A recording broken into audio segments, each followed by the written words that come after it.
નારી સંરક્ષણ ગૃહ અને જુવેનાઇલ હોમમાં આચરવામાં આવતા અત્યાચારોથી વારંવાર યુવતીઓ ભાગી છૂટવાની ઘટનાઓ બનતી રહે છે। ત્યારે વધુ એક કિસ્સો પ્રકાશમાં આવ્યો છે। અમદાવાદના ઓઢવમાં આવેલા નારી સંરક્ષણ ગૃહ પરિસરમાં આવેલા જુવેનાઇલ હોમમાંથી 14 યુવતીઓ ફરાર થઈ જવાનો મામલો પ્રકાશમાં આવ્યો છે। વોર્ડનની આંખમાં મરચું છાંટીને આ યુવતીઓ ફરાર થઈ જતા સંરક્ષણ ગૃહના વહીવટીતંત્રમાં દોડધામ મચી ગઈ હતી। ઘટનાને પગલે પોલીસને તાત્કાલિક જાણ કરાતા ઓઢવ પોલીસ પણ તાબડતોબ ઘટના સ્થળે દોડી આવી હતી। હાલ પોલીસ તંત્રે તપાસ દરમિયાન કેટલીક યુવતીઓ શોધી કાઢવામાં આવી છે।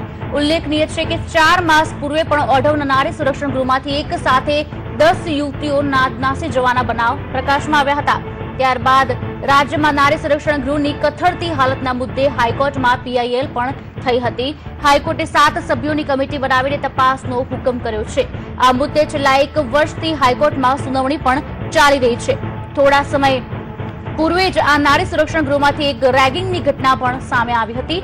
ત્યારે ફરી યુવતીઓ ભાગી જવાની ઘટનાએ અનેક સવાલ ઉભા કર્યા છે।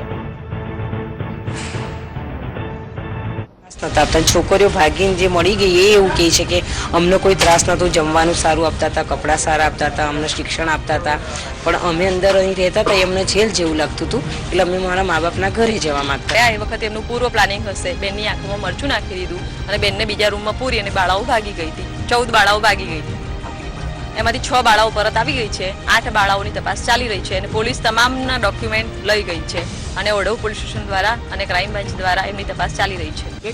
કેમ ભાગી ગયા? મા બાપના ઘરે જવાનું હતું। ત્રાસ આપે છે તમને અહીંયા? નાનો અમને કશું ત્રાસ નહીં કેમ આપતા। ભાગી ગયા? 3 મહિના થઈ ગયા રહેવું છું હું। કેમ ભાગી ગયા? મા બાપના ઘરે જવાનું હતું। ત્રાસ આપે છે તમને અહીંયા? નાનો અમને કશું ત્રાસ નહીં કેમ આપતા। ભાગી ગયા? 3 મહિના થઈ ગયા રહેવું છું હું।